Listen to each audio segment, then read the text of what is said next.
Thank you for being with us on the feast of Pope St. Leo the Great. Our top story tonight is day 41 of the government shutdown, but it's likely going to end this week after a rare weekend Senate session on Capitol Hill.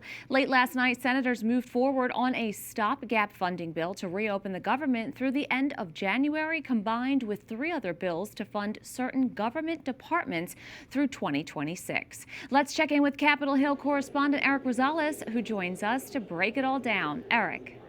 Well, good evening, Veronica. Yes, we have to remember that this is only the first step. A final vote in the Senate on this funding bill to reopen the government will likely take place either tonight or tomorrow.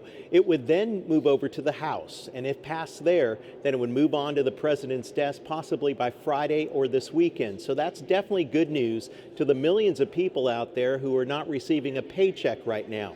But a lot of Democrats are raging today because Obamacare subsidies are not included in this deal. There's no guarantee that the House will ever have to take it up.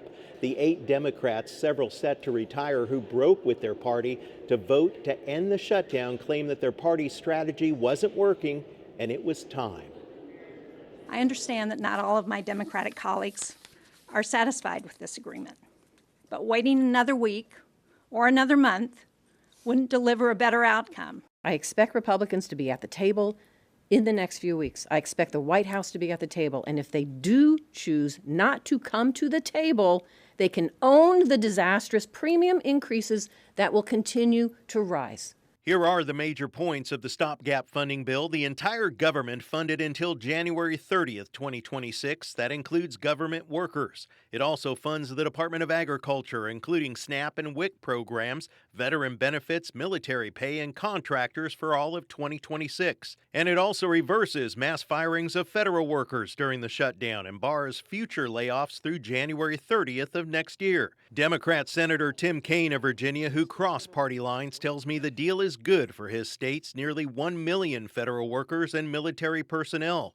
The deal requires a vote on Obamacare subsidies by mid-December.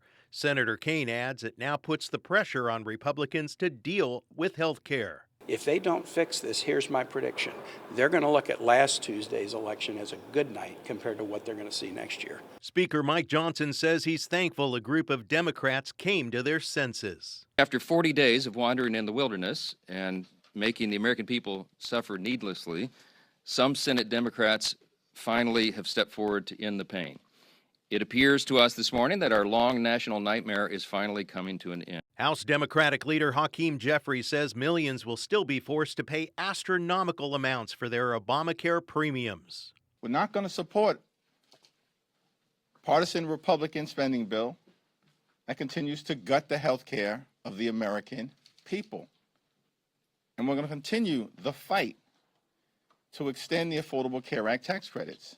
I want my fellow Democrats to continue the fight for working families so that 20 million of them will not see a doubling of their health insurance premiums under the Affordable Care Act, and 15 million will not be thrown off of health care. Yes, and by the way, I think you're seeing more and more Republicans who understand that they're playing a losing hand.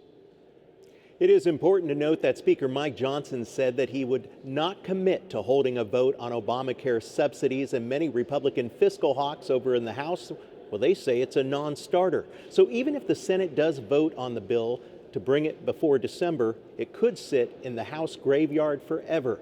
And another thing, this kicks the can down the road, and could be another funding fight at the end of January. We do want to also let you know on a different note, once House Speaker Mike Johnson brings back the House, he said that he would swear in Arizona Representative Adelita Grijalva. She was the representative who was elected out of Arizona at the end of September, and she's been waiting 7 weeks to be sworn in.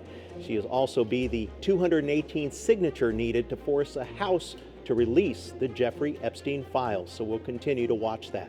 At the Capitol, Erik Rosales, EWTN News Nightly.